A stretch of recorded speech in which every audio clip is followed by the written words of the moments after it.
салом و درود شنونده و تماشابینان عزیز. دلور هستم سفروف، چون هر وقته باز ادامه قصه ها.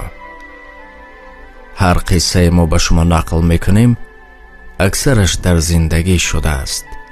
قصه نوبتی، زنگی بیگانه. در این زمانه قریب نفری نیست که گوشی موبیلی نداشته باشد.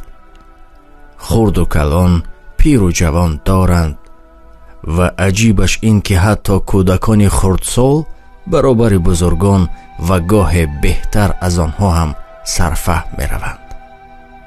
یک روز نشسته بودم، به گوشی موبیلیم از رقم ناشناس زنگ آمد.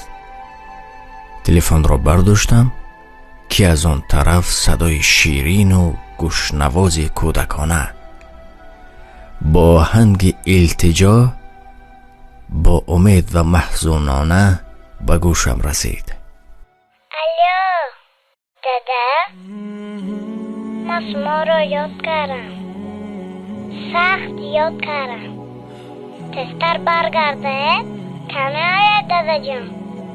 الو. اول خنده‌ام آمد، به اختیار تبسم کردم و گفتم دختر جان، اشتباه کرده، خطا کرده. به فکرم رقم را خطا چیده ای. گوشک تلفن را خاموش کردم و پیش نظرم پسری 4 ساله آمد.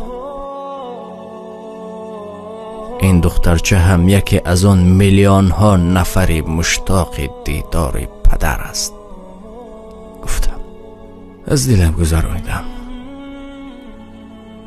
اما غیر چشم داشت. باز هم از همان رقم زنگ شد. روزی دیگر هم از همان رقم باز هم همان دخترک کوچک و صدای محزون و آهنگ التجا آمیز الو پدر می پرسید دادا، هر بار دادا کی می آید؟ سخت یاد کردم. شما را سخت یاد کردم. باز و باز همان طرز و همان سخنها صدا می دادن. گاه رقم را دیدن زمان زنگ را خاموش می کردم و گاه چندین مراتب زنگ زند نمی برداشتم. اما بار رحمم آمد، دلم سوخت به حالش. به هر حال کودک از گفتم و مجبور شدم که کمی دل برداریش کنم. زنگ شد. الو دادا، من شما را یاد کردم. جانم دادا در میکند. دیده من شما را چقدر یاد کردم. مادرم میگوید این رقم نوی شماست، رقمتان خطا نکردم. دادا، مادرم گفت که دادا تو کار کنی رسی رفته است. اگر برای دیدن من آمده نتانه لا اقل زنگ زند. به اختیار از چشم روی دخترچه غایبانه بوسیدم و ارکداریش کردم. دختر جانی پدر، جانی من، ارکچه داده، رحمت داده جان، رحمت داده جان. بسیار هم خرسندم. کنده کنده باره های صدای شیرینی کودکانه آمد و علاقه کنده شد. در بین چند مدت گذشت که از همان رقم باز هم زنگ زدن. این دفعه صدای شیرینک دختر کوچک نبود، بلکه مادرش زنگ میزد. میبخشید جناب، چند روز باز شما را ناراحت کردیم. برای همین معذرت میپرسم. کودک من مدت دراز بیمار بود. او از سرطان خون اذیت میکشید. پدر او چند پیش در صدمه نقلیاتی درگذشت. جرأت نکردم که به کودک بیمار این خبر شوم را رسانم، چون که از همه انسان نزدیک و دوست داشته‌اش پدرش بود. پدرش او را خیلی هم دوست می داشت.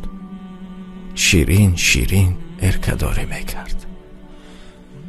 هنگام از درد رنج بردنش پدرش دلبردارش بود. بعد وفات پدر کودک در عذاب ماند. بالاخره به رنج و زاره های دخترم تاب نآوردم. در تلفنم رقم های توکل چیدم و این رقم نوی پدرت است گفتم. اما من فکر نکرده بودم که این دروغ من میتواند باعث ناراحتی نفری باشد. از آن طرف با دل پر زار زار گریستنی زن معلوم بود. همین چند جمله را به زور با دشواری تلفظ کردنش هم عیان بود. بعدن حال دختر را پرسیدم. دخترتان حالا خوب است؟ زن کوشش کرد که اندک علمهای دلش را فرو برد و از گریه خودداری کند و کمی خاموش ماند. بعد سکوت گفت دخترم هم رفت.